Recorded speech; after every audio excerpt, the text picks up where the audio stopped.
So yeah, a continuation of our previous that into that programming language.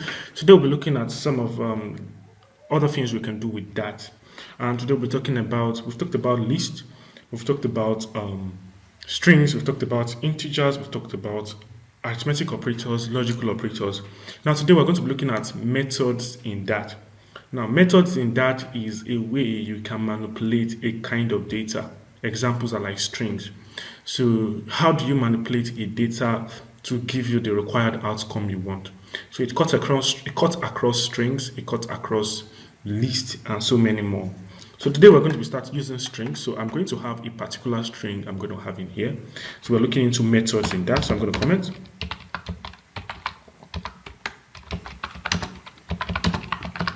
So before we do that, we're going to go and get the documentation of all the methods that is available for strings in that. So the first method we're going to be looking at is a strings method. So we have a lot of things to cover in here. So I'm going to come in here and I'm going to search for that string methods.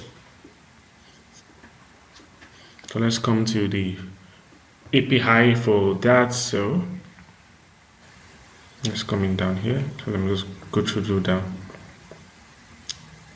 Trying to get all the methods in that. So these are the methods, and we have properties. Properties like dot length is empty. So we're going to pick them one after the other. We're going to do a few of them and the most important ones. So let's take is empty first. So how do we use a method? Now let's have a string stored inside a variable. So let me say string username is equals to Mars. Now if I print username,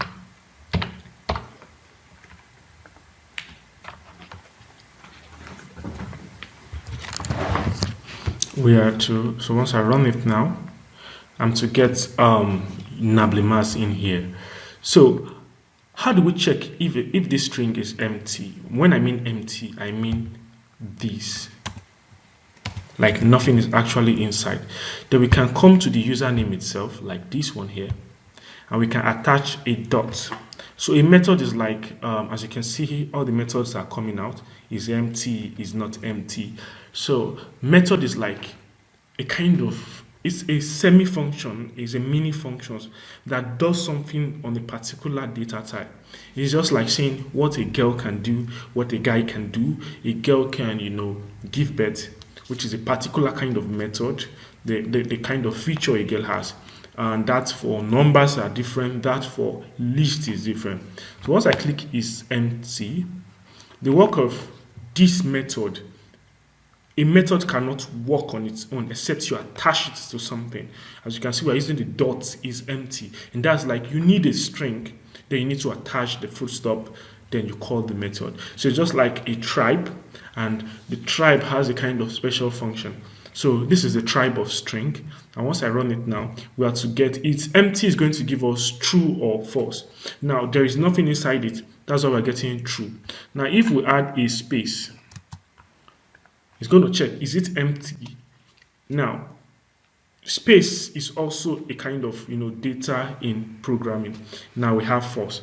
So if I have in a name, the run thing now, you can see it's going to give us true. Now this kind of thing is good for use cases. Maybe you have an input, somebody types in his username and password, and you want to check if the person actually typed in something. You could use this method. So we have is empty, we have length. Length is to calculate how many letters are in that string. So I'm going to come in here, .empty, dot length, and once I run it now,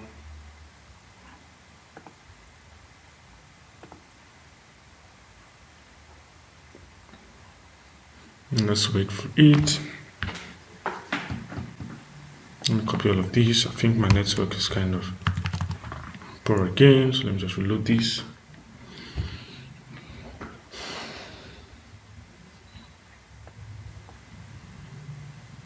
I think I spelled the length incorrect, so let me just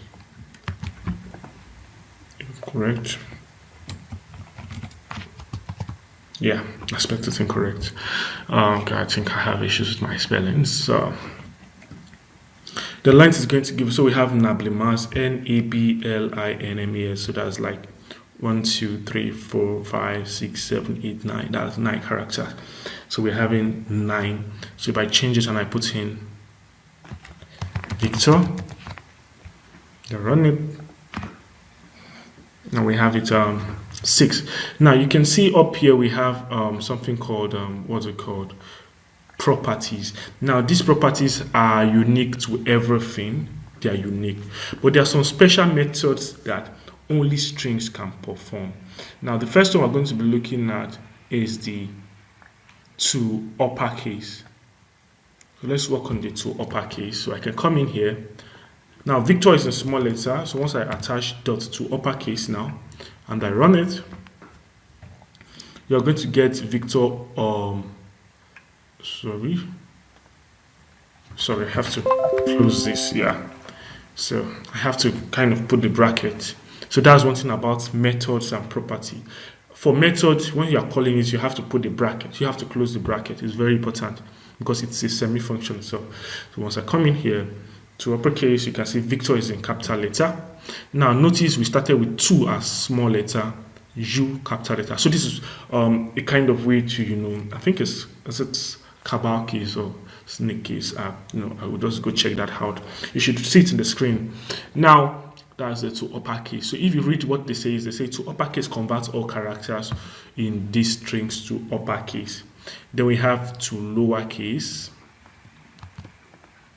And here, and let me say I have one of the V as capital letter, and I run it. You can see we have, sorry, forgotten to put in the brackets again. We have Victor in small letter. So many of it, the trim, and once you click on it, it's going to teach you how to use them. So I'm not going to go in depth, so I'm just showing you how to use it. We have dot trim. Let's say you have spaces in between this Victor. So let me remove this and let me just run this generally. Because we have this space here, we have this space here. But once you use the dot trim method, you tend to get rid of all the all the spaces around it. As you can see, there is no spaces again. So that's the work of trim. Now this is for string methods. So I'm going to comment all of this out. The next one we're going to be looking at is the list methods. The list methods. So I'm going to just come here. List methods. So I'm going to be checking like 3 of those methods, and you should be able to work it. So I'm going to create a list. And in the list, I'm going to have foods, rice, beans. Now, one of the methods we have is adding to this list. So let me print foods here. And once I run it now, you're going to see that we have rice and beans. Now there is a method called, so let's go back to string. This is string class. So we have classes. So I'm going to look for list, and it will go down to list. So we're going to look for the properties that are going. So we're going to have constructors. So dot empty dot. We did this before. So let's try dot empty now. Food. So this is general. So if I come in and put dot empty, so this is going to check if food is actually empty. So no, not this. Supposed to be dot is empty.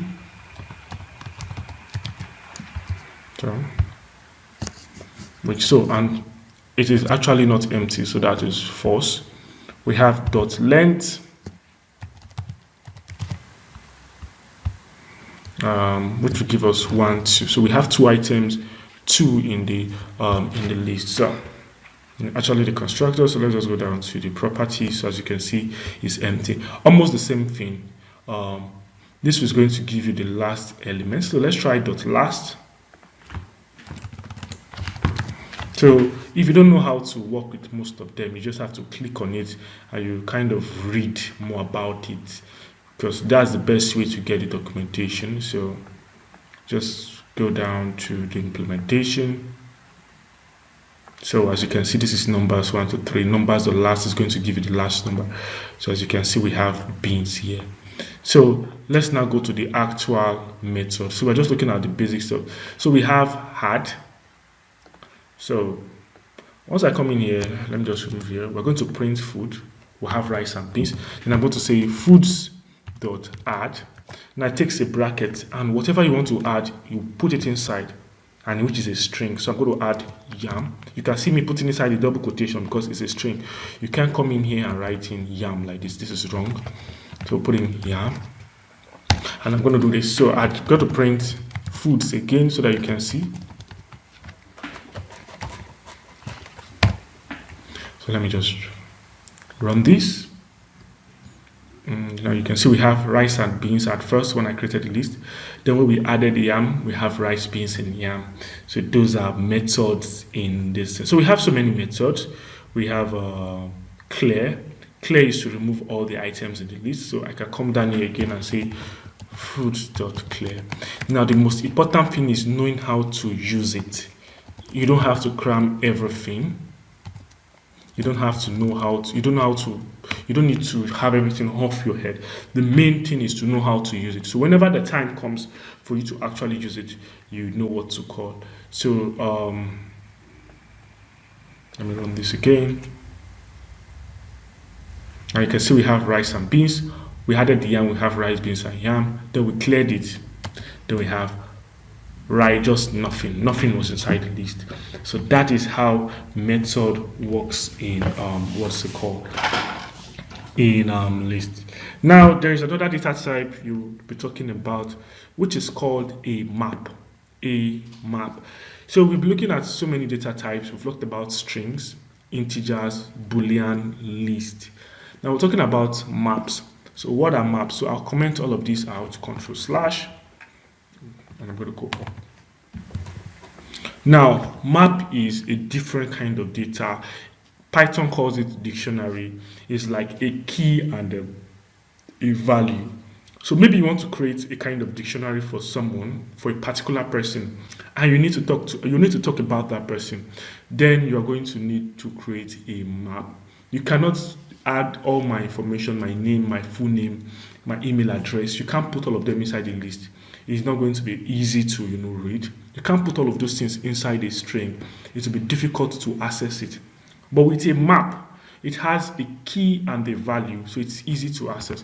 So let's create a map by using the word map, and let's give it a name, Victor Info, then which is equals to, then I'm going to create a bracket. Now for map, we use the curly braces, as you can see, not this one, we use this one. Let me just put this here. Now, inside this map, we can now have different key and value. I can say full name. Now, instead of using equals to, because we have used equals to out here, we use the colon. The colon specifies the equals to, and that's the same thing we did when we were working with Flutter widget. You can see we said item semicolon this. So just imagine it as you saying back in here. Just imagine me as saying home is equals to scaffold, but we are using the semicolon because we're inside a kind of object like this thing. So a map is like an object.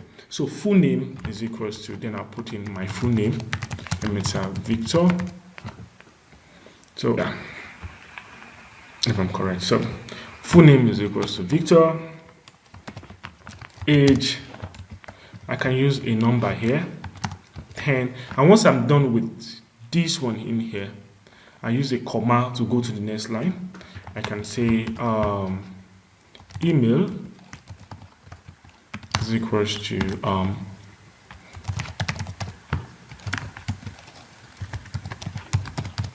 come So I have 3 values.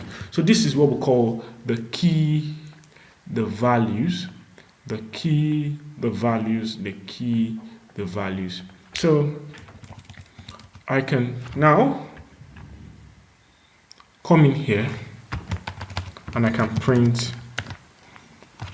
Victor info like this. So let me just clear all of these so that, let me run this. And you can see we have the full name is equals to Emeta Victor. So this is like a dictionary of everything that belongs to me. And the keys I used were full name, age, and email. So how do I access this data? For me to access this data, I can just say Victor info dot. Now, dot what do I want to get? I can get the full name. So let me try it. So I don't think dot notation is acceptable for that. So I don't think dot notation is acceptable for that. So what we have to do is to put in the bracket, then specify full name like this. Let's run. Then it says go inside the dictionary Victor info and get me the full name. So I'm saying Victor info, get me the what? The full name. So you can see here it says the value for the given key. The key, if the key is not in the map, we are going to get null. So if I put a key that is not in the map, let me put double E and I run now, I'm going to get a kind of null. So it's not there. So but once I say full name, and it is case sensitive, if I'm using capital letter F here, I'm going to use capital letter F here. So if I want the age, I'm going to say into brackets age, then I'd run it, and you get 10. Or maybe I want the email, run it, and I get emetav18@gmail.com. So if I want to add more things to the, so let me just print Victor info. If I want to add more information, more things to the data, I can just type in Victor info. Let me make sure I put in the R here, and I open the bracket. I can now decide to say matric known is equals to 1674533. So I'll make sure I close this. Then I can print the Victor info now. So at first we're going to have 3 values. Then when we run it, you can see we have the matric known. Before we have just 3 values, now we have 4 values. And that is map for you. It's like a dictionary in that. So it's important we go through this, me trying to explain all of this so you can know what is going on and what we need to do. So that is map. Now before we go to the next one, I'll be dropping some tasks and assignments for you down in the description below. Once you are going through the handout, please try to attempt those tasks and submit it in the right place. You'll be graded, you'll be scored, and your scores are going to be sent to you. So the next thing we're going to talk about, which is actually the last thing, is classes. Now we saw classes, and let us explain what classes are. Classes are like blueprint. In that, it's a kind of blueprint in which various various variables can follow. You have different classes when you go to school: class A, class B, class C, and each classes are different, and whatever those students are going inside that class to do, it's what the class can offer, you'll be able to do. So a class that is for art students, you'll be able to offer art classes. So let's create a class. Let's create a class now. So I'm going to come to the top here. I'm going to say class. Let me call it blue. So now in this class, you don't need the semicolon for this class. Now we're trying to create a blueprint for this class. Now, what can this class do? So we're going to specify 2 things in this class. So I'm going to say a string class name. This is a variable, and I can say this is blue class. Then I'm going to say string class let's use class count. No, I'm going to use yeah, let's use this, or let's just use a cabal case. Let's use a capital letter, so that we can follow due process. And let me just say 199. So this should be an integer like this. So then also you can have what's it called? You can also have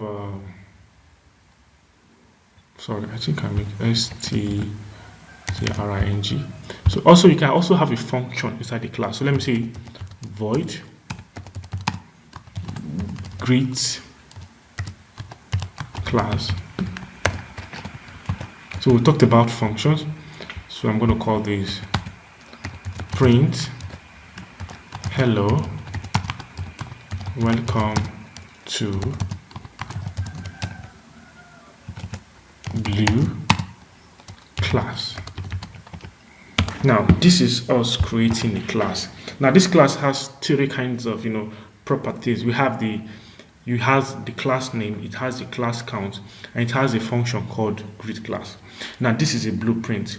We can only use this by creating an instance of it. So let's create a new instance. Let's say we want to use it.